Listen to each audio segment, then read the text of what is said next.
Congo, Congo nde mboka, mboka ngo mokengeli koi. Soto zongi na Congo, eloko e BBC jeunesse congolaise ya liboso zali ba église. Ya mibale ezali ba parti politique. Donc système éducatif au biso doit na Congo, il faut écouer, il faut écoufa. Il faut écoufa, so écoufi na moté, mamba malamu ezala na moté. Grâce à la mécanique, vous avez fait l'histoire, la biologie, beaucoup et belé, vous avez fait mémoire. La place, il faut que ça par exemple, pour l'électricité, pour que ça le mouvement politique, c'est bon. Donc, il faut soutenir, mais il faut que les jeunes parce que biso ne pas kamane biso. Biso nous donne ba bango ça la biso. Maman comme ils ont inventé, ba mouvement politique est bon. Et ça bien, parce que nous tous ça ba mouvement politique ça c'est la batterie. Les hommes appellent les lots comme non, moi les lots ceux qui connaissent au ba makasa les ba parti politique. Nala loba mukolo mususu olimbisi kutu vitu mbele ana suka. Mkomsu na alta sa bandeko ke bandeko. So ke ba président le parti politique, il y a INC, Vital Kamere, pour ça n'est pas que Congo Ego. Moïse, pour ça n'est pas Congo Ego. Président Fachi, pour ça n'est pas Congo Ego. Joseph Kabila, pour ça n'est pas Congo Ego. Les Bamisous, soit la Badana, c'est na parti, pour ça n'est pas Congo Ego. Qu'est-ce qui manque qui n'a pas Yohana Nyos, Basala, Basangana, qui ne va soutenir le président Oyaza na place. La place où il y a une campagne pour déstabiliser, pour sa président Oyaza na place pour qu'est-ce qui manque pour ça na bino nyoso pour tirer moyen na bino pour na botombo na Congo. Mais so bazo sala on pourquoi parce que président wana ya parti wana na poser pe lobi akuma kamba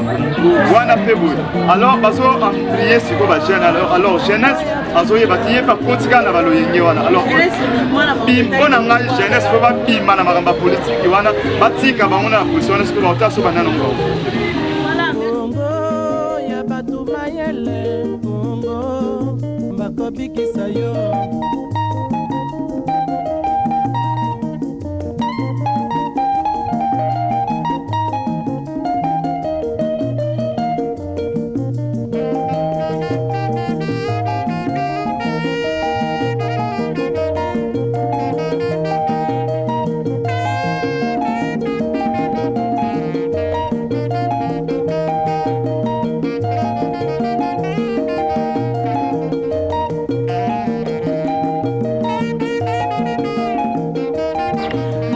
Bande ko balandi bisika nyonso ezwami bino na ebike boza pena en bonne santé bakote na bino ebele baye bazu biso na tongo et bonjour baye bazu biso na après-midi bon après-midi baye pe bozu biso na pokwa bonsoir na bande ko nyonso bolandi biso et na comme présentatrice na bino Mama Congo ba binga na Mama Congo. Émission oyo ko bana kolobelaka jeunesse to biki jeunesse eza de 5 ans à 70 ans donc écart wana ya âge na katikati wana yango biso pena to bana kolobelaka na émission oyo où va la jeunesse africaine donc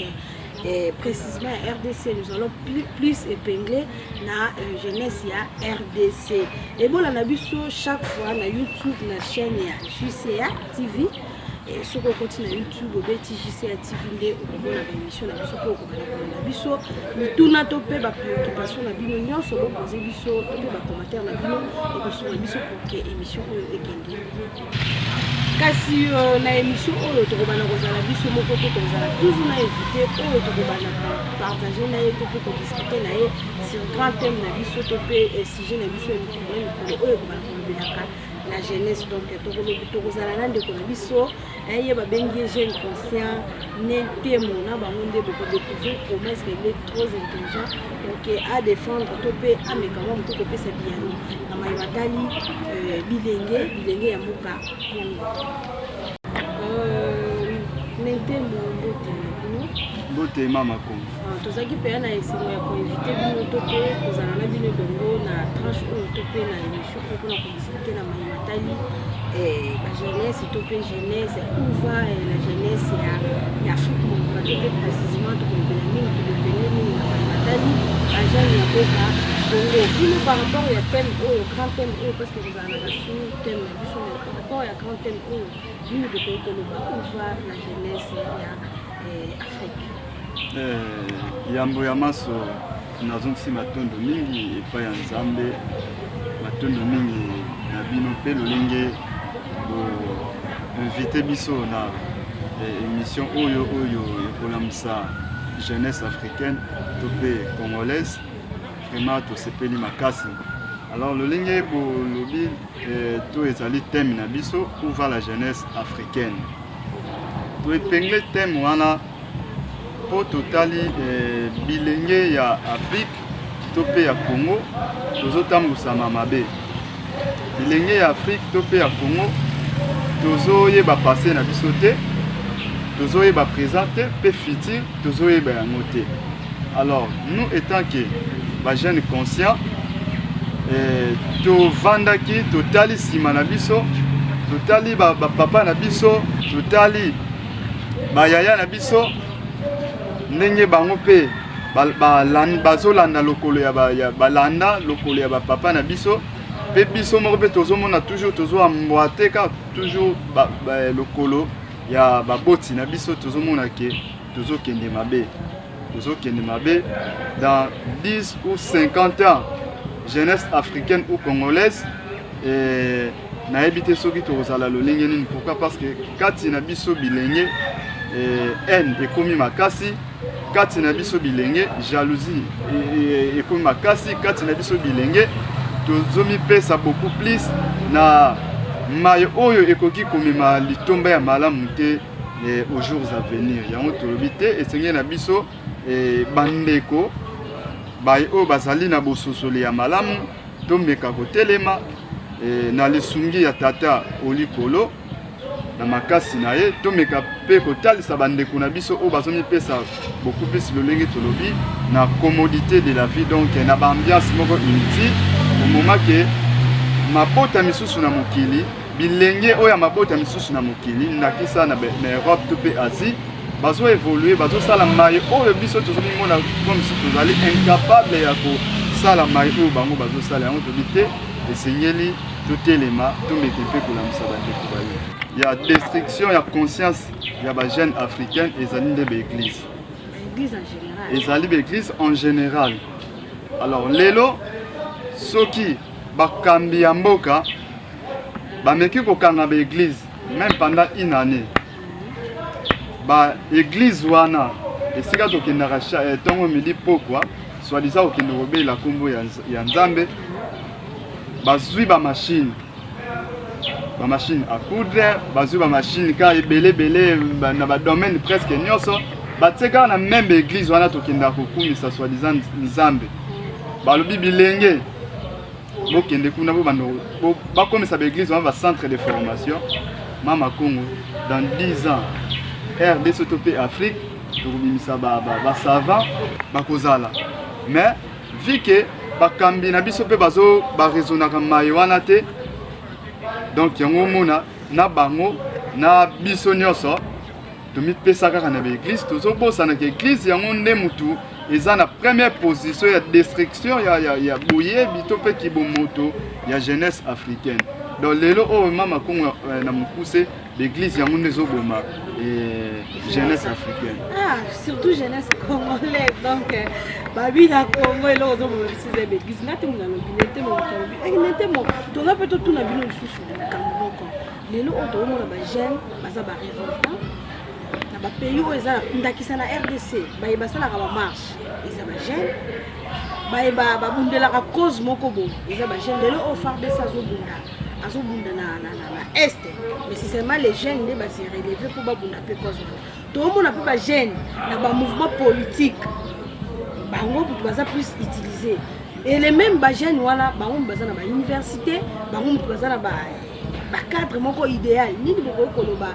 tandis que ba jeune bazo ba formation moko quelque part mais ce sont ces jeunes là qui sont plus utilisés pour que ba détruire pe mboka finda ki ça ba pillage tout le monde a raté ba vieux ba piller tout le monde a plus ba jeune nini boko koloba ni tant que jeune kasi ya ontolobi ba yona soko landeli mingi basambelaka na ba église kimbangiste basambelaka na ba église catholique protestante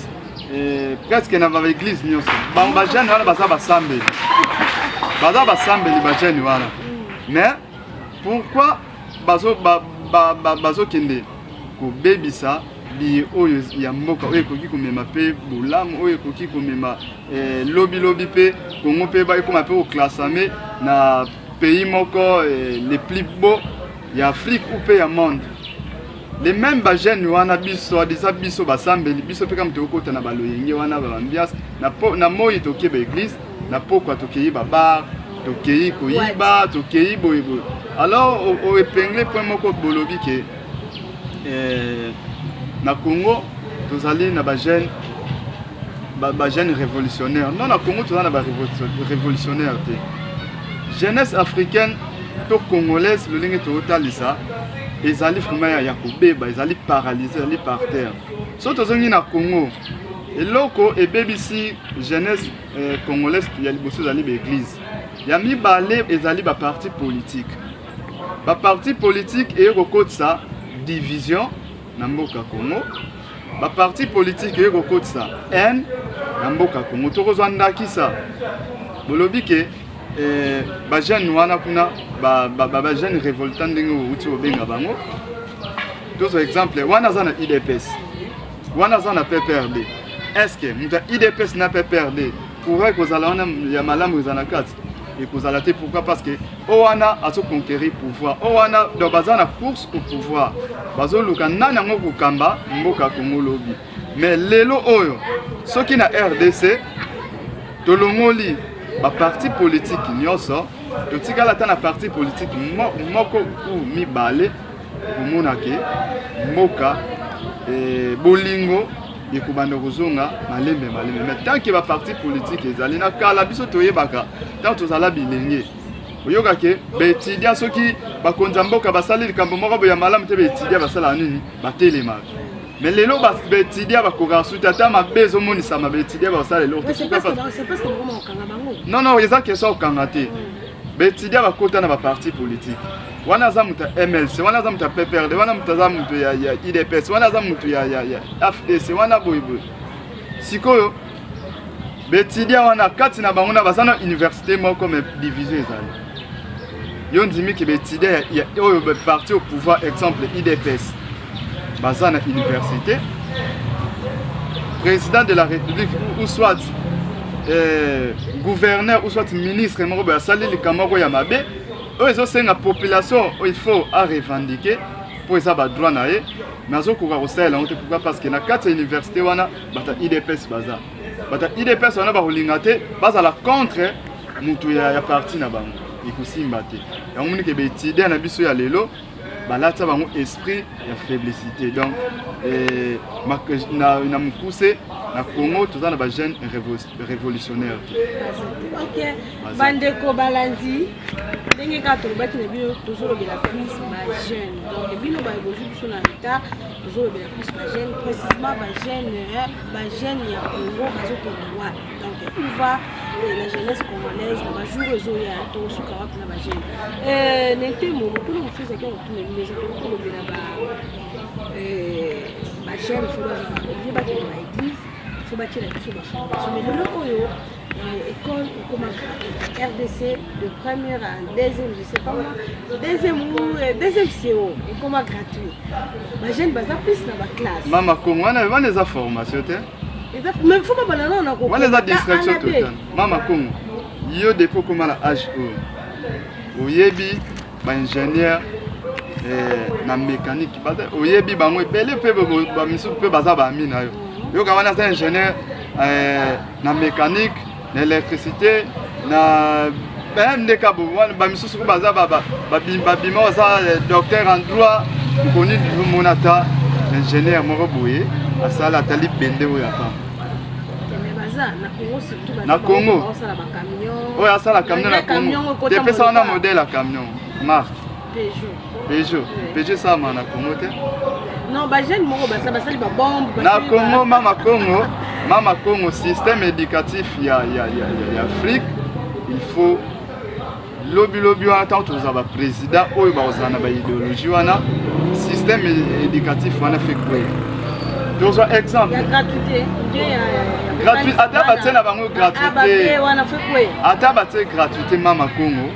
Gratuité eza na mon président Fatia tia gratuité. Ba diplômé, ba o bazo 6 années, o to ba 6 années passées. Et là on est en malonga bazana. Et là en malonga ezate. Donc système éducatif au biso doit na on a Congo, il faut écouer, il faut écoufa. Il faut écoufa. So écoufi na moté, mamba malamu kozala na moté. Expliquez biso na clairement système éducatif. Système éducatif tu aura exemple. Au sala option na au sala pédagogie. Bon. Au sala pédagogie. Mais la carte pédagogie wana bazo peso cours il y a philosophie dans la carte, français dans la carte, mathématiques dans la carte, chimie presque bacours on sont sur un global ko ko rapporter avec 15. Muta ça la mécanique bozo pesa ba histoire, la biologie bacours belé bozo pesa na oyo embêté mémoire la place faut pesa ga marbezo tala par exemple oyo azo sala l'électricité bo pesa ga mambo ezo tala ga courant makambo ezo tala courant bo pesa ye lobi so la sili si ba étude neto ba formation na ye akozala mayele makasi mais lelo oyo mutazo sala mécanique bozo embêté na bacours moko oyo lobi ba sili si ok, non, nulle part. Voilà, alors, il y a un moment mindele système éducatif na bango eza malamu. Moi na tindinga za mwana muke asakana mingi na ba jouer alinga usama mingi ya okumba. Ba bi déjà que lobi soka pousi kaka. Ba tindina na centre de formation. Abatinda ko ça la spécialisation ya eloko tel. Mais na Congo makambo wana ezata. Alors na Congo ezo senga institution comme INPP yango nde fallait zale belé na mboka na biso ya Congo. Batu bakende ko apprendre et non kokende ko ambete ki biso na biloko mo oyo ezanga na motina. Ndeti ngele kila ngai omona un Congolais akena université akeo sala neka ka français. Parce que okeo tanga no ka français pour le bi français on ekena ngwa. Et ça déjà défaut mo grave. Bande ko balandi na bandi bozola na biso pena na bokebi nyonso ezaka bozola na sa jeunesse africaine na biso to pe jeunesse congolaise boke to mandela moi boke les jours à venir moi particularité moko ezala na maimata de ba jeune de tout le monde ba jeune de makambo akala on to bani nyonso akala et n'était mo to balandi ko moko ezala ki pena très important. Mais nous sommes tous les barres. C'est comme si toujours j'étais pénal, c'est pas parce que nous et puis jeune est-ce que jeune na nous yemo kaza ko neti ngabo na bike lelo na koma na journaliste pona mana ko le ko abonde bande ko batala mais ceux qui jeune moko ba fanya na ko na position alors que peut-être kasi yango to téléphone nini to ko sala ke to la musapena ba jeune ndenge ya solo bala ko ndenge ya vivre to ndenge ya kosala. Bon eloko esengeli to sala premièrement biso mo na ba jeune conscient. Les jeunes conscients ceux qui bossent à 10 ou 20 ou 100 personnes. Et belé na Congo à cause attendre 97% et les jeunes inconscients. Oui, attendre 97% tous les jeunes inconscients. Donc 3% les jeunes conscients. Alors on a 3% wana et c'est ngeli na bango ba la campagne. Ba o bazana ba possibilité vu que ba konzambo kannabiso bango batalaka beaucoup plus car na bango ya bokonzi ko welela ka ba pouvoir na bango na bango politique tout alors biso ba jeune conseil seigneur na biso to telema ata toza 100 personnes to banda ko sala ba campagne to banda ko sala ba conférence débat ko inviter bandeko na biso baya to banda ko talisa bango bandeko botala esika to uti botala esika to zali pe botala esika to zokende. esengeli na biso bilenge oyo tokokamba Congo ya lobi to mpe Afrique ya lobi tolamuka toyeba ke Nzambe atindaki biso na mabele oyo mpona kosambela te. Nzambe atinda biso na mabele oyo mpona tozala baspectateur te totalaka mokili na Russie basali bombe nucléaire moko boye ezobangisa biso na Chine bakomi boye. Non, biso toyaka na mokili oyo te mpona kotalaka mabota misusu, mais toya na mokili oyo premièrement mpona koprotéger nature, deuxièmement mpona kotransformer nature na mayele oyo eza kati na biso. Esengeli na jeunesse africaine toyeba kotia bapotentialité oyo Nzambe atia kati na biso en vedette. Esengeli na biso pito banda koinvente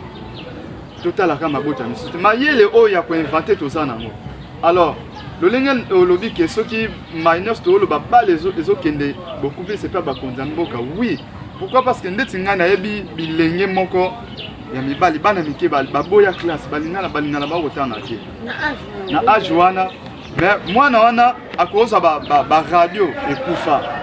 kaka ba plaquette wana ba radio ekufa ajango akangisi azuka ba pile téléphone mabe akangisi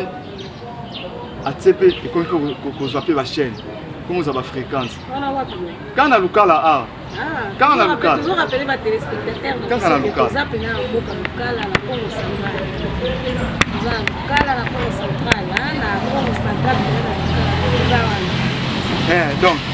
alors bilengi ya lolenge wana esengeli na bakonzi ya mboka na biso soki toza na ba centre de formation ya minene oyo ebike no mwana oyo azwi ba radio ekufa babwaka ba plaquette wana ba carte mère wana bazwi yango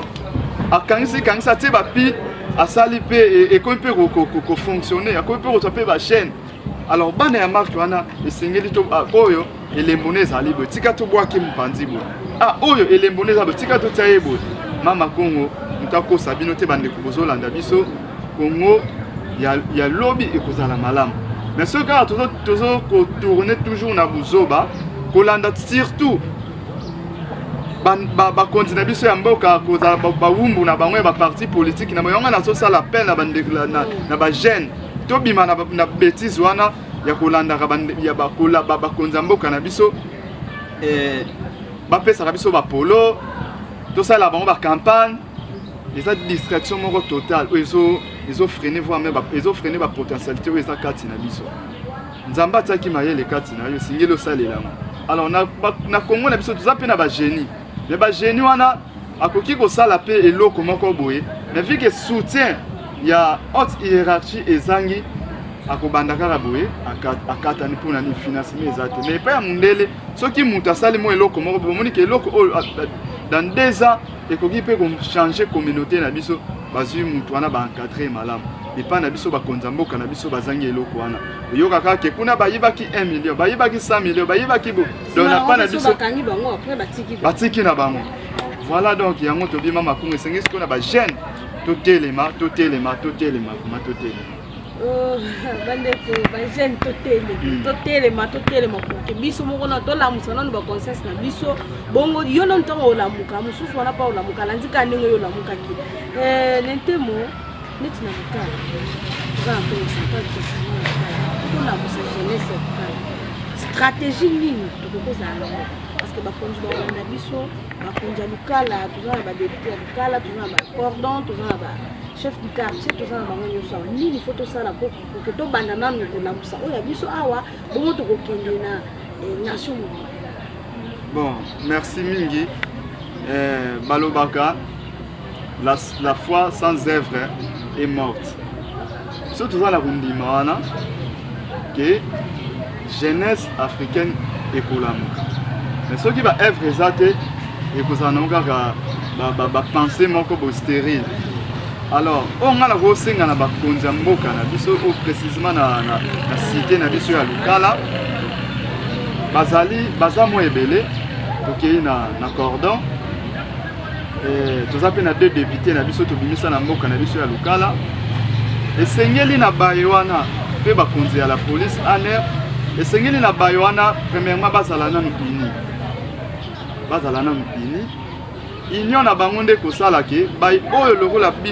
biso ba oyo toza na ba pensée wana toza na makanisi wana to pe toza na ba potentialité wana ya ko transmettre to pe ko réveiller bandeko na biso ba jeune esengi na bandeko wana bakambi na biso wana to bakonzi na biso wana ya liboso balobele biso ata basale moko boye ya minene mpona formation biso tozana na makoki wana te ya kosala centre de formation eza te mais biso toza na makoki ya kolamusa siko bandeko ya kopousse bango na misala babima na distraction ya kosambela ebele mpo mama Kongo kosambela tokoyebanda kosambela lelo ata ntina 2100 so tozosala te lukala na biso oyo ebanda kozonga grâce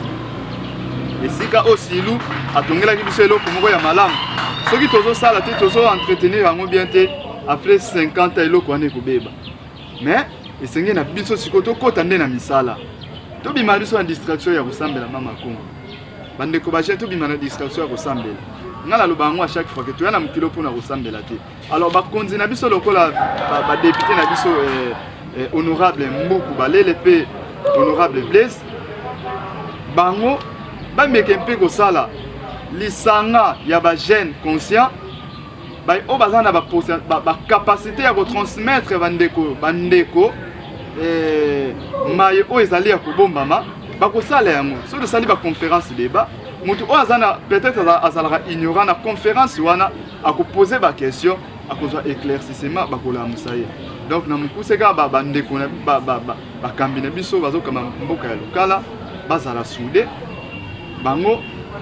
baleka na bachaîne babanda kolamusa bayindo kosensibiliser. Donc il faut une forte sensibilisation esalema na mabele na biso ya lokala eloko nga na osenge mpe honorable na biso Mbuku to mpe Blaise bameka na osala na moko ata centre de formation moko professionnelle na cité na biso ya lokala basala yango ekozala malamu ekozala vraiment malamu nzambe akobakisela bango oyo ekozanga nzambe mema akobakisela bango so kaka boye kaka mama Kongo nayebi na lokala awa na balan 2002, 2003, 2004, 2007 avant shit ya Silu tant équipe ya Silu ya football ezalaki en forme omonaki mouvement ezalaki na lokala mouvement alors eloko wana soki continuaki lokala pe lingo bimisa pe ba joueur misusu lelo oyo malgré tout équipe yango ezalaki nango kufa mais na effort ya baye mususu lelo tomona bandeko na biso misusu bana lokala bazobeta na ba pays étrangers ailleurs voilà alors eloko amako wana ngunde ezosenga na bakonzi na biso basala biso lelo pe la jeune bazo comprendre malgré ba formation non bazo apprendre eloko uto bana ba uto bimaka na mingi to ba ba sifo bete ba longi na bango basala kitire basali ba voilà oui basala kitire basali soki ba loko belemo basala ki wana ba siko mama Kongo défaut moko eza na bakonzi na biso basali ba formation mais ce qui est en réalité ba formation basali na ba machine moko boye onga ko benga ba machine moko archaïque ezosenga siko na bakonzi na biso oyo bazokamba biso baza na ba idéologie wana ba vision wana basali ba formation vraiment félicitations mais ezosenga siko fo centre de formation ni nango même nene oyo ezota mambo ya kotonga to ya couture awa na site na biso ya lokala omoni ke ya mike mais so tokende ti oyo ba machine ya broderie ba machine oyo ya minene so otali boye eza te alors ezosenga sika bakonzi na biso bazwa nde ba machine wana batia bazala nde na ba idéologie wana lelo bandeko na biso babimi na bango bandotongi na biso babilamba bango mpe bazala limité pourquoi parce que formation oyo bazwi machine oyo bandaki kosala eza na ba machine moko boye ya kala ezosenga sika fe bakota siko na monde actuel. Ok, bandeko balandi nde tolobaki na bino eza émission ya ba jeune conscient ya Afrique. nous là, nous sommes déjà des jeunes conscientes, comme moi là, je suis jeune consciente. Nous devons réveiller, nous devons continuer de rentrer. Pour la mouka, ensuite, nous qui est pour la mouka, pour que Congo, nous qui est pour que Congo central et que nous devons toujours chuter vers la fin. Nous chuter vers la fin à l'émission de Bisso et tenter de tout bon, na eloka na otalisa na bilenge basi pe mibali nebi ke ba ignorant aux ebele ignorance yango ndezo bomba jeunesse congolaise to pe africaine to longana na ignorance so muninga omoni muninga telemi azotalisa o likambo kozala nanu pressé ya ko ignorer te mais vanda nzamba atia cerveau kati na biso po tomeka pe komaniola tomeka pe koraisonner kopenser kopousser baréflexion na biso plus loin po tozwa conclusion ya malamu. Alors na jeunesse congolaise eloko na kotalisa bino eloko nasengi bino ya liboso tobima na distraction ya kosambela tobima na distraction ya kosambela eloko ya liboso yangana na kosenga na jeunesse congolaise ya mibale mayele o nzamba tia kati na yo il faut esala. Alors ekosala na nini na misala bakambi ya mboka na biso ya province na biso ya Congo central ya Congo mobimba ya cité na biso ya Lukala bomeke mpe ko changer nanu système éducatif ya mboka Congo botiela biso bai o bozali na ba possibilité botiana no ba centre de formation professionnelle oyo etonga kibomoto etonga jeunesse ya lelo po jeunesse ya lelo soki ezali kotonga malamu Congo ya lobi ekozala malamu. Alors tosengi na bino vraiment bo soutenir pe initiative oyo bo soutenir yango poto banda kosala ba sensibilisation to banda kosala ba conférence débat to banda kosala ba campagne pona kolamisa bandeko po ba jeune mususu mama Congo na mutu na yebi kaka ke tika na sambela kana ngana préparer tout d'abord le royaume des cieux. Donc jeunesse atikala neka wana na bongisana no bokonzi ya likolo bokonzi ya likolo ngo pe chaque dimanche to kende kosambela to tiki mabete kati na biso bolingo ezangi kati na biso jalousie kati na biso haine mais ozolo bani yo préparer tout d'abord le royaume des cieux na ebité wana to kobenga nini buzoba to kobenga ngo nini mais pour na biso ba jeune conscient to kobenga ngo eza na kaka manque ya connaissance manque ya na ebité so na ko lo bani avant aussi ça maloba bino question moko ya curiosité ya le biba kontu basa na biso ba centre de formation mais le lo bande ko bele ba ko ke na formation ba si zo senga falo so na centre pour que ne ko exercer place à repos mais comment peut ni kasi yango to lo ba te mama Congo mukomususu na vande na bisi bandeko silu compagnie silu oyo Edelberge ezali association ya ba mindele mundele wana basangisi makoki na bango baye kotunga compagnie oyo biso pe na Congo tozali na ba o soi-disant to bengaka ba boss ba prêtre bazali ebele mais ba initiative wana ezangi pourquoi parce que bolingo ezangi kati na biso. Alors na baye wana bango nde sika baye o nzambe apesaki makoki esengeli basangana oyo wana tie 1 million wana tie $600,000 wana tie boye basangisi makoki na bango baye o déjà nzambe apesi bango ba o baza un peu liboso na biso baza les avancées que biso baza na bango so kene ba Europe ba mindele o kene ba Asie bazali to keka pa na bango to sombika ba machine pourquoi parce que bango déjà baza bango avancé bango ba kota na bango déjà na misala to sombi ba machine wato yo kotia na mboka na biso po elongola kaka chômage mutu oyo assiste na centre de formation songolo landi formation songolo ake ayebi déjà ke kuna musala na ngai ezali. Alors pona ni musala na ezali owana basangisa makoki na bango basali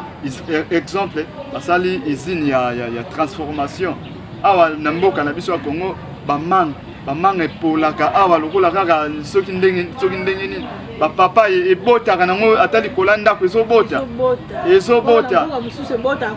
oyo na mboka mosusu ebotaka bongo te. Alors bausine wana eza nango toza na capacité wana ya kosomba baboss na biso soi-disant mponga na ndimaka bango te mpo soki bazalaki baboss fale basalaka mai wana baza na capacité wana ya kokende kosomba bausine wana baye exemple ana cité na biso ya Lukala batie yango baye oyo basisi bakende kolanda formation moko songolo bakei mpo okende mpe kuna bazotravaille ezolongola chômage olie totalaka toujours mokonzi ya mboka azotia bakompani te kaka baoyo wana ya mike wana baza na bamoya mike basangisi batie nde mboka mpe okende baoyo basisi na balandi formation songolo directement misala na bango emonisa mais so kaka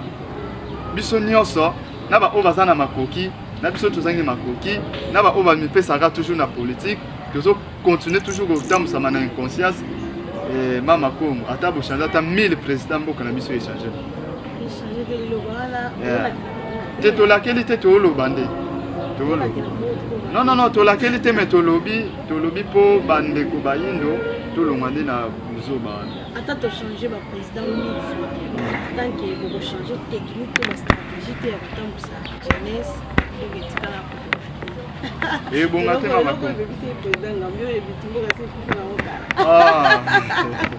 te ya loba mboka se ekufa kala nga na ngai mpona ngai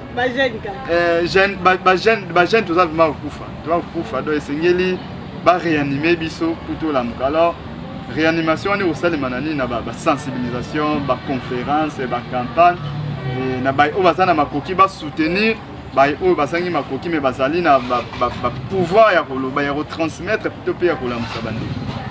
matondo mingi na bandeko bozwaki mpenza libango ya kolanda biso na bokebi nyonso elobaki émission na biso ezolobela kaka bagene donc où va la jeunesse africaine to mpe précisément ya Congo parce que nous sommes au Congo tokoepenge mingi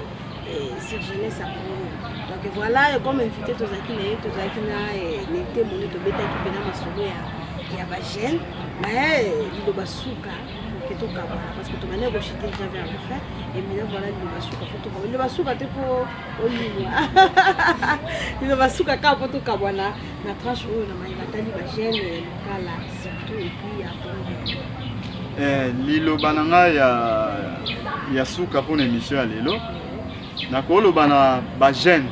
ya Lukala ya Kimpese do ya Congo central nyonso mpe ya Congo mobimba kaka lolenge nazokoloba tolongwa na buzoba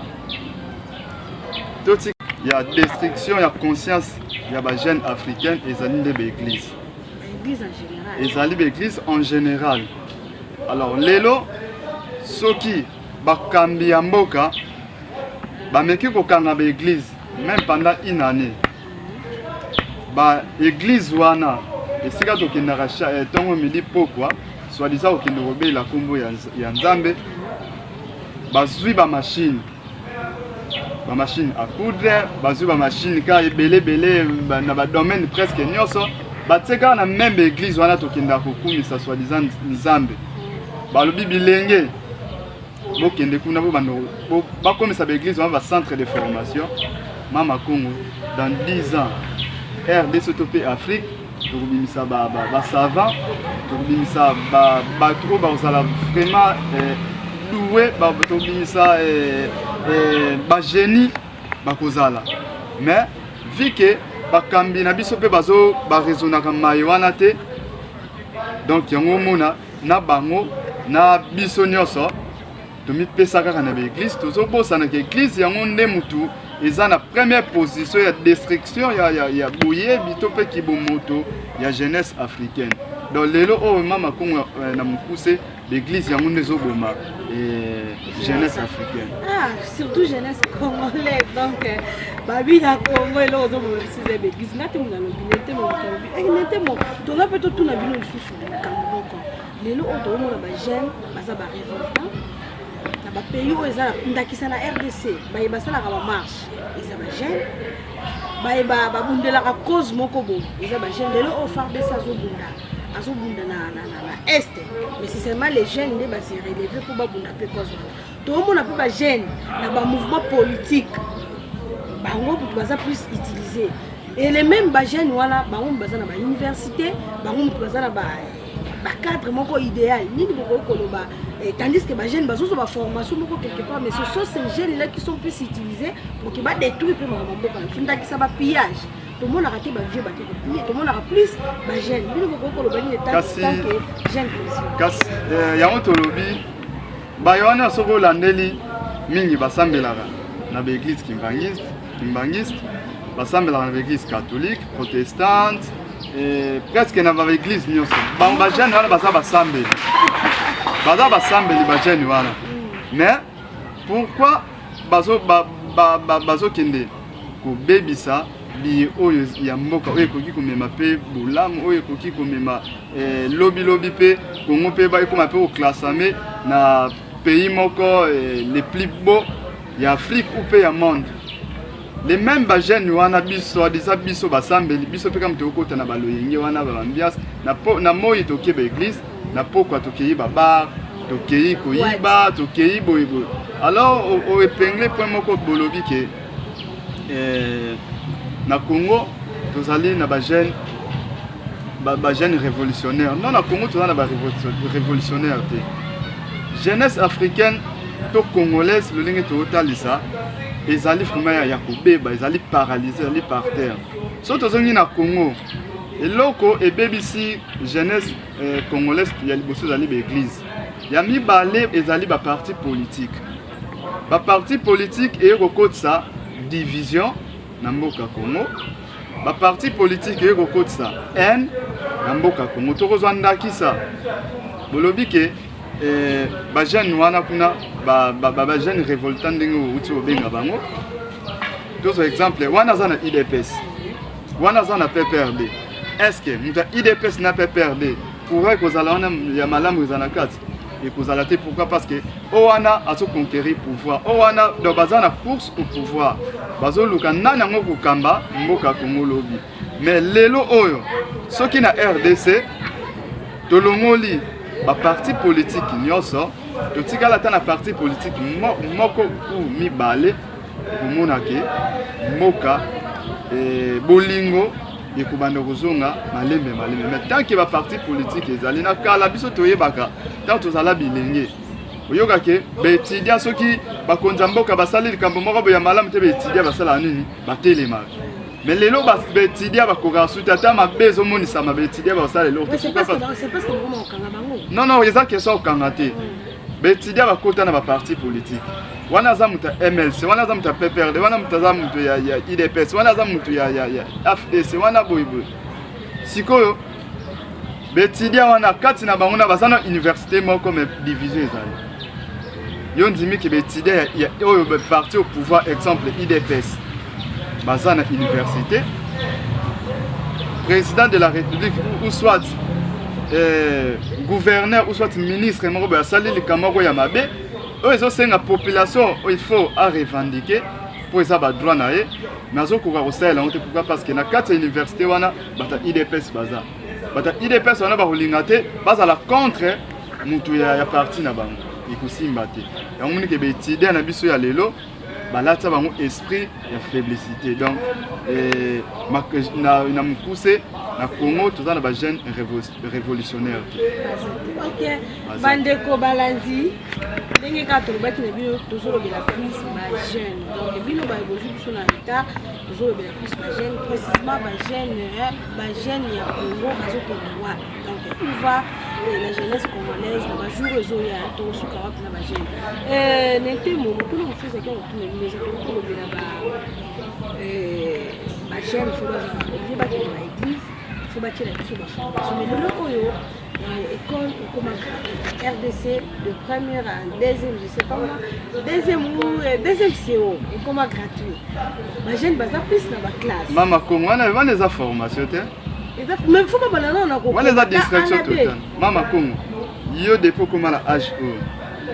oyebi ingénieur na mécanique oyebi bango ebele pe bamisu pe baza bami na yo yoka wana za ingénieur na mécanique na électricité na même ndeka bamisu su baza babima baza docteur en droit okoni monata ingénieur moko boye asala atali bende oyo apa na Congo oyo asala camion na Congo depesa wana modèle ya camion marque Peugeot ça na Congo te non ba jeune moko basali ba bombe na Congo mama Congo système éducatif ya Afrique il faut lobi wana tant que za ba président oyo ba ozana ba idéologie wana système éducatif wana fait quoi deux exemple ya gratuité gratuit ata batie na bango gratuité wana fait quoi ata batie gratuité mama Congo gratuité eza na mon président Fatia atia gratuité ba diplômé ba o bazo 6 années auto ba 6 qui année passée et là on est en malonga baza on et là malonga ezate donc système éducatif au biso doit na on a Congo il faut écouer il faut écoufa so écoufi na ngote mamba malamu ekozala na ngote expliquez biso na clairement système éducatif te osara exemple au sala option na au sala pédagogie bon au sala pédagogie mais la carte pédagogie wana bazo peso cours ya philosophie dans la carte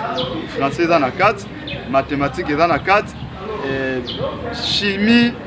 parce que bacours ne sont sur un global ko ko rapata ba 15 muta sala mécanique bozo pesa ba histoire la biologie bacours ebele bozo pesa na oyo zo ambete mémoire la place faut bo pesa ga marambezo tala par exemple oyo azo sala électricité bo pesa ga mambo ezo tala ga courant makambo ezo tala courant bo pesa ye lobi so la sili si ba étude neto ba formation na ye akozala mayele makasi mais lelo oyo mutazo sala mécanique bozo ambete na bacours moko oyo lobi asilisi ok non nulle part voilà alors ya omoni na ba mindele système éducatif na bango eza malamu mwana tindinga za mwana muke asaka na mingi na ba jouer alinga osama mingi ya kokumba babi déjà que lobi soka pousi kaka batine na centre de formation abatinda ko sala spécialisation ya eloko tel mais na Congo makambo wana ezata alors na Congo ezo senga institution comme INPP ya monde fallait za lebele na mboka na biso ya Congo batu bakende ko apprendre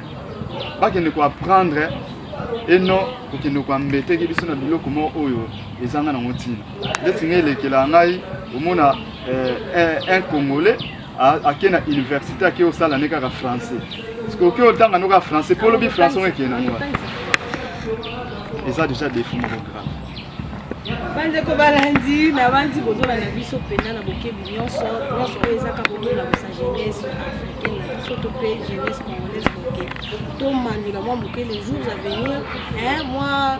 particularité moko ezala na maimata de ba jeune de tout le monde ba jeune de makambo akala wala to ba ni nyonso akala n'était mon très important. Mais nous sommes c'est comme si toujours j'étais c'est pas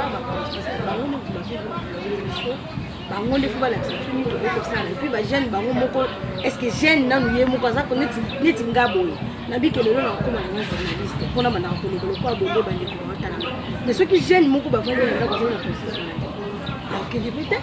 kasi yango to ba nini to ko sala to la musapena ba jeune ndenge ya solo bala to ko ndenge ya vivre to ndenge ya sala bon eloko esengeli to sala premièrement biso mona ba jeune conscient. Les jeunes conscients, ceux qui posent à 10 ou 20 ou 100 personnes. Et belé na Congo, attend 97%, il y a des jeunes inconscients. Oui, attend 97% de jeunes inconscients. Donc 3% de jeunes conscients. Alors on a 3% et c'est une campagne. On a une possibilité, vu que le cannabis, bango batalaka beaucoup plus car na bango ya bokonzi ko la ka ba pouvoir na bango na bango politique tout. Alors biso ba chaîne conseil seigneur na biso to telema ata toza 100 personnes to banda ko sala ba campagne to banda ko sala ba conférence débat ko inviter bande ko na biso baya to banda ko talisa bango bande ko botala esika to uti botala esika to zali pe botala esika to zokende esengeli na biso bilenge otokokamba Congo ya lobi to pe Afrique ya lobi to lamuka toyeba ke Nzambe atindaki biso na mabele oyo pona kosambela te Nzambe atindaki biso na mabele oyo pona tozala ba spectateur te totalaka mokili na Russie basali bombe nucléaire moko boye ezobangisa biso na Chine bakomi boye non biso toyaka na mokili oyo te pona kotalaka mabota misusu mais toya na mokili oyo premièrement pona protéger nature deuxièmement pona transformer nature na mayele oyo eza kati na biso esengeli na jeunesse africaine toyeba kotia bapotentialité oyo Nzambe atia kati na biso en vedette esengeli na biso to banda koinvente totalaka mabota misusu te mayele oyo ya koinvente toza nango alors lolenge olobi ke soki miners to oloba bale ezokende beaucoup plus c'est pas bakonza mboka oui pourquoi parce que ndeti ngai nayebi bilenge moko ya mibali bana mike baboya classe balingana bakotanga te na age wana mais mwana wana akoza ba radio ekufa kaka ba plaquette wana ya ba radio ekufa ajango akangisi azuka ba pile ya telefone mabe akangisi atsepe ekoki kozwa pe ba chaîne comment ça va fréquence quand na lukala quand na lukala toujours rappeler ba téléspectateurs quand na lukala ça peut na boka lukala na Congo central za lukala na Congo central na Congo central donc alors bilengi ya lolenge wana esengeli na bakonzi ya mboka na biso toza na ba centre de formation ya minene oyo bikeno mwana oyo azwi ba radio ekufa babwaka ba plaquette wana ba carte mère wana bazwi yango akangisi te ba pi asali pe ekomi pe ko fonctionner akomi pe ko pe ba chaîne alors bana ya marque wana esengeli to oyo elembone ezali bo tika to bwaki mpanzi bo oyo elembone ezali tika to taye bo mama Congo mutako sabino te bande ko bozolanda biso Congo ya lobby ekozala malamu mais ce gars toujours tourner toujours na buzoba kolanda surtout ba continue biso ya mboka kozala ba wumbu na bango ba parti politique na moyonga na so sala peine na bande na ba jeune to bima na bêtise wana ya kolanda ya ba kola ba konza mboka na biso ba pesa biso ba polo to sala bango ba campagne les distraction moko total ils ont freiné voir même ils ont freiné ba potentialité ou ça kati na biso Nzamba taki mayele kati na yo singelo salela alors na Congo na biso toza pe na ba génie mais ba génie wana akoki ko sala pe eloko moko boye mais vu que soutien ya haute hiérarchie ezangi akobanda kaka boye akata ni pona ni financement ezate mais pas ya mundele soki muta sali mo eloko moko boye moni ke eloko dans 2 ans ekoki pe ko changer communauté na biso bazui mutu wana ba encadrer malamu epa na biso bakonza mboka na biso bazangi eloko wana oyoka kaka ke kuna bayibaki 1 million bayibaki 100 million bayibaki bo dona pa na biso batiki na bango voilà donc yango tobima makungu esengi siko na ba jeune totelema kuma totelema bandeko ba jeune totelema ke biso moko na tolamusa nanu ba conscience na biso bongo yo non ntongo olamuka mususu wana pa olamuka landika ndenge yo olamuka ki lentemo neti na mukala za mpe santa kesi na musa jeunesse stratégie nini tokokoza parce que bakonzi ba biso bakonzi lukala tozana ba député lukala tozana ba cordon tozana ba chef du quartier tozana bango nyonso nini faut tosala pour que tobanda nanu kolamusa oyo biso awa bongo tokokende na nation mobile. Bon, merci mingi Malobaka, la foi sans œuvre est morte. Surtout dans la Rundimana, que jeunesse africaine est colamuka. Mais ce qui va œuvre exate et que ça n'a pas pensé mon comme stérile. Alors on a la kosenga na bakonzi ya mboka na biso o précisément na cité na biso ya Lukala baza mo ebele tokei na cordon toza pe na 2 députés na biso tobimisa na mboka na biso ya Lukala esengeli na baye wana pe bakonzi ya la police aner esengeli na baye wana premièrement bazala nanu ini union na bango nde kosala ke bai oyo lokola biso ba oyo toza na ba pensée wana toza na makanisi wana pe toza na ba potentialité wana ya ko transmettre to pe ko réveiller bandeko na biso ba jeune esengeli na bandeko wana ba kambi na biso wana to bakonzi na biso wana ya liboso balobele biso ata basale moko boye ya minene mpona formation biso tozana na makoki wana te ya kosala ba centre de formation eza te mais biso tozana makoki ya kolamusa siko bandeko ya kopouse bango na misala babima na distraction ya kosambela ebele mpo mama Kongo kosambela tokoyebanda kosambela lelo ata ntina 2100 so tozosala te Lukala na biso oyo ebanda kozonga grâce esika osilu atongelaki biso eloko moko ya malamu soki tozosala te tozo entretenir yango bien te après 50 ans eloko wana ekobeba mais esengeli na biso siko tokota nde na misala tobima biso na distraction ya kosambela mama Kongo bandeko baje tobima na distraction ya kosambela nga naloba yango à chaque fois ke toya na mokilo mpona kosambela te alors bakonzi na biso lokola badepute na biso honorable Mbuku balele mpe honorable Blaise bango bameke mpe kosala lisanga ya ba jeune conscient ba o bazana ba capacité ya ko transmettre bandeko maye o ezali ya kobombama bakosala yango so de sali ba conférence débat mutu o azana peut-être azalaka ignorant na conférence wana akoposer ba question akozwa éclaircissement bakola musaye donc na mukuseka bandeko na ba kambina biso bazokama mboka ya Lukala bazala soudé bango baleka na ba chaîne babanda ko lamusa bayindo ko sensibiliser. Donc il faut une forte sensibilisation et salima na mabele na biso ya Lukala eloko ngana osenge pe honorable na biso Mbuku to pe Blaise bameka na osala na moko ata centre de formation moko professionnelle na cité na biso ya Lukala basala yango ekozala malamu ekozala vraiment malamu nzambe akobakisela bango oyo ekozanga nzambe makobakisela bango so kaka boye kaka mama Kongo na yebi na Lukala awa na l'an 2002, 2003, 2004, 2007 avant shit ya Silou tant équipe ya Silou ya football les alaki en forme au monde qui mouvement zaki na Lukala mouvement alors et l'autre on a souvent continué qui Lukala pe lingo bimisa pe ba joueur misusu lelo oyo malgré tout équipe ngo zalaki na ngo kufa mais na effort ya baye mususu lelo to mona bandeko na biso misusu et bana Lukala bazobeta na ba pays étrangers ailleurs voilà.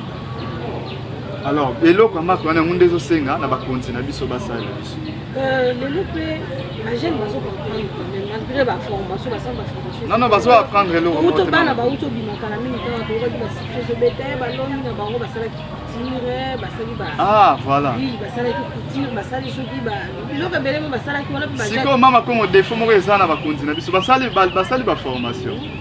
mais ce qui toke en réalité ba formation basali na ba machine moko boye onga ko benga ba machine moko archaïque ezosenga siko na bakonzi na biso o bazokamba biso baza na ba idéologie wana ba vision wana basali ba formation vraiment félicitations ezosenga siko fo centre de formation ni non même nene o ezota mambo ya kotonga to ya couture awa na site na biso ya Lukala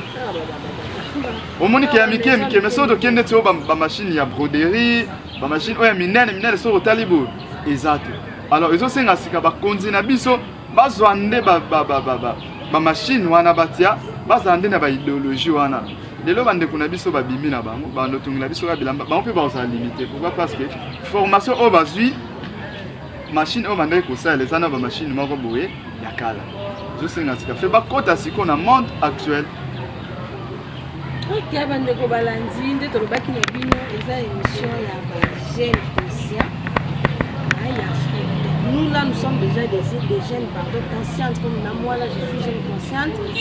bino que toujours réveiller bino toujours continuer de rappeler bino bola muka pour Afrique la biso ke liboso bola muka pour que Congo la biso ke liboso pour que Congo central et que liboso toujours chuter vers la fin.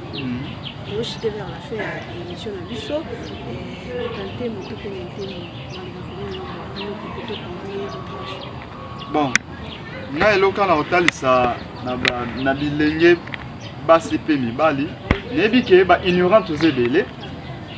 ignorance yango nde ezoboma jeunesse congolaise to pe africaine tolongana na ignorance so moninga omoni moninga atelemi azotalisa yo likambo kozala nanu pressé ya koignore te mais vanda nzambe atia cerveau kati na biso mpo tomeka mpe komaniola tomeka mpe koraisonne kopense kopousse baréflexion na biso plus loin mpo tozwa conclusion ya malamu. Alors na jeunesse congolaise eloko na kotalisa bino eloko nasengi bino ya liboso tobima na distraction ya kosambela tobima na distraction ya kosambela eloko ya liboso yangana na kosenga na jeunesse congolaise ya mibale mayele o nzambe atia kati na yo il faut esala. Alors ekosala na nini na misala bakambi ya mboka na biso ya province na biso ya Congo central ya Congo mobimba ya cité na biso ya Lukala bomeke mpe ko changer nanu système éducatif ya mboka Congo botiela biso bai obozali na ba possibilité botiana no ba centre de formation professionnelle oyo etonga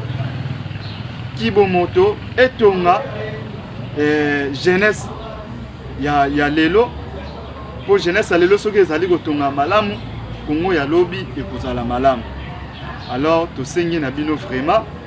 bo soutenir pe initiative oyo bo soutenir yango poto banda kosala ba sensibilisation to banda kosala ba conférence débat to banda kosala ba campagne pona kolamisa bandeko po ba jeune mususu mama Congo na mutu na yebi kaka ke tika na sambela kana ngana préparer tout d'abord le royaume des cieux. Donc jeunesse atika la neka wana na bongisana no bokonzi ya likolo bokonzi ya likolo ngo pe chaque dimanche to okende kosambela to tiki mabete kati na biso bolingo ezangi kati na biso jalousie kati na biso haine mais ozoloba ni préparer tout d'abord le royaume des cieux na ebite wana to kobenga nini buzoba to kobenga nini mais pour na biso ba jeune conscient to kobenga ko eza no kaka manque ya connaissance manque ya na ebite so na koloba ni avant que ça maloba ya bino question moko ya curiosité ya lobi ba konji ba ça la biso ba centre de formation ba konji le lo bande ko bele ba ko na formation ba si c'est aussi na falo so na centre quoi que ne ko exercer place à repos mais comment peut ni kasi ya moto oloba te mama Congo mukomususu na vande na bisi bandeko silu compagnie silu oyo Edelberge ezali association ya ba mindele mindele wana basangisi makoki na bango baye kotunga compagnie oyo biso pe na Congo tozali na ba soi-disant to bengaka ba boss ba prêtre bazali ebele mais ba initiative wana ezangi pourquoi parce que bolingo ezangi kati na biso. Alors na baye wana bango nde sika baye o nzambe apesaki makoki esengeli basangana oyo wana tie 1 million wana tie $600,000 wana tie boye basangisi makoki na bango baye o déjà nzambe apesi bango o baza un peu liboso na biso baza les avancées que biso baza na bango so okende ba Europe ba mindele okende na Asie bazali tokeka kapa na bango tosombi ka ba machine pourquoi parce que bango déjà baza bango avancé bango ba kota na bango déjà na misala tosombi ba machine wa toyo kotia na mboka na biso po elongola kaka chômage mutu oya assisi na centre de formation songolo alandi formation songolo ake ayebi déjà ke kuna musala na ngai ezali. Alors pona ni musala na ezali o wana basangisa makoki na bango basali exemple basali usine ya transformation awa na mboka na biso ya Congo bamanga epolaka awa lokola kaka soki ndenge nini bapapa ebotaka nango ata likolo ndako ezobota ona mboka mosusu ebotaka bongo te. Alors bausine wana eza nango toza na capacité wana ya kosomba baboss na biso soi-disant mponga na ndimaka bango te mpo soki bazalaki baboss fale basalaka mai wana baza na capacité wana ya kokende kosomba bausine wana baye exemple ana cité na biso ya lokala batie yango baye oyo basisi bakende kolanda formation moko songolo bakei mpo okende mpe kuna bazotravaille ezolongola chômage olie totalaka toujours mokonzi ya mboka azotia bakompani te kaka baoyo wana ya mike wana baza na bamoya mike basangisi batie nde mboka mpe okende baoyo basisi na balandi formation songolo directement misala na bango emonisa. Mais so kaka biso nyonso na baoyo baza na makoki na biso tozangi makoki na baoyo bamipesaka toujours na politique tozo continuer toujours kotambusa na inconscience mama Congo ata bochange ata 1000 président mboka na biso échanger te tolakeli te tooloba nde non tolakeli te me tolobi mpo bandeko bayindo tolongwa nde na buzoba wana ata tochange baprésident mille fois tant que bokochange technique to bastratégie te ya kotambusa jeunesse toketikala ebonga te mama Congo te ya loba mboka se ekufa kala ngai mpona ngai bagene toza vraimen kokufa donc esengeli baréanime biso plutôt lamuka. Alors réanimation wana ekosalema na nini na basensibilisation baconférence bacampagne na baye oyo baza na makoki basoutenir baye oyo basangi makoki me bazali na pouvoir ya koloba ya kotransmettre plutôt mpe ya kolamusa bandeko matondo mingi na bandeko bozwaki mpenza libango ya kolanda biso na bokebi nyonso elobaki émission na biso ezolobela kaka bagene donc où va la jeunesse africaine to mpe précisement ya Congo parce que nous sommes au Congo tokoepenge mingi sur jeunesse à Congo. Donc voilà, comme invité tozaki na nete moni tobetaki mpenza masolo ya bagene mais liloba suka parce que tu m'as négocié déjà vers le fait et maintenant voilà il va souka te pour olimwa il va souka ka pour tout kabwana na tranche oyo na mai batali ba jeune kala surtout et puis après liloba nanga ya suka pour émission ya lelo na koloba na ba jeune ya lokala ya Kimpese do ya Congo central na spe ya Congo mobimba kaka ndenge nazokoloba tolongwa na buzoba totika vie ambiance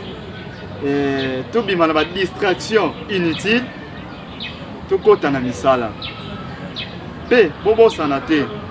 okoki kobanda osambela lelo ti lobi soki osali na yo te okozala mandian. Donc kota na misala débrier osali na makanisi ya malamu matérialiser ba pensée na yo peut-être penser na peut-être yo ne muto koki ko mema ba innovation ya malamu na cité oyo vandi to pe na mboka oyo zwami ko bomba makanisi oyo ya malamu za na mote salela yango nzambe akotoucher ga bay o bazali o bazana na makoki be bazali na mitema ya malamu Lenge tolobi ya kotiela biso ba centre de formation professionnelle oyo koki ko former biso. Donc bimisa ba savoir na yo, bimisa mai oza na mokati na yo pour to sauver bai o ba koya sima na biso. Atondo. Matondo mitoko. Matondo mingi na bande de so la biso de toba na bino. Merci pour la beauté biso mo pesi biso ngai etaki na moko esala nga pasi so na moni bakani ba jeune bakie na prison po basalaki komuna po babetaki po bayibaki esalanga mpasi makasi po bajeune wana mosu opelekisa 30 ans na kati ya prison ntango nini okosalela po jeunesse na yo okosalela ngo parce que okendela kokanga na prison wana bajeune tozonga na conscience na biso tobani tonongola nyonso oyo ya kala toboya yango tozwa ya sika oyo kotambusa biso bamouvement politique c'est bon tokende tosoutenir bango mais tokota na jeune ya bango te parce que biso nde bakokamba nde biso nde tondolobala bango kosalela biso eza bon te bamouvement politique eza bon te eza bien kasi lelo oyo toza na bamouvement politique tosenga bato eza mabe lelo sokovote bango lelo soki kongo ezobeba makasi ezali eza baparti politique nga nalobango mokolo mosusu olimbisi po tobi tomida na suka mokolo mosusu na tesa bandeko ke bandeko soki eba président ya parti politique ya INC Vital Kamerhe posana ezaki Kongo ebongo Moïse posana eza Kongo ebongo président Fachi posana eza Kongo ebongo Joseph Kabila posana eza Kongo ebongo mpe bamisusu wana baza na CC na baparti na bango yebani bete posana bango eza Kongo eza nini ebongo qu'est-ce qui manque na bayo wana nyonso basangana bakende basoutenir président oyo aza na place na place oyo bino bando sala ba campagne moko pona ko déstabiliser pona ko bimisa président oyo aza na place ko bimisa yende tika zo sala lelo te qu'est-ce qui manque pour sanga na bino nyonso otie ba moyen na bino pona botombola ko mais so bazo sala on pourquoi parce que président wana ya parti wana aza na poste EP lobi akoma kamba ko wana pe boy alors bazo embrier siko ba jeune alors jeunesse azoye batiye pa kotika na baloyenge wana alors pona ngai jeunesse faut ba bima na makamba politique wana batika bango na position wana siko ba otaso banana ngo ba voter bon avant na chité na occasion pour pe na profiter na pesa bambote pa ya papa Dorambi avanga na Lausanne na Suisse na pesi mbote pa ya maman Nzenze na Londres na pesi mbote pa ya papa Kinkela Vani mbote na ngai na ba diaspora nyonso na pesi mbote na bandeko nyonso ba jeune conscient oyo bo monique émission oyo ezali ya malamu oyo bo monique le thème jeune conscient alobi mai ya malamu vraiment na pesi bino bambote na bino ko s'abonner na chaîne oyo o banda toujours kolanda ba émission na biso po elamusa kibo moto na biso merci mec JCA TV. Voilà, JCA TV. Pour nous écouter à solo au sur Betty donc à chaque temps on a beaucoup de biso beaucoup de malona les ali pour ailleurs nous allons boya ni pour la jeune conscient de mon local à cause de la jeune va écouter les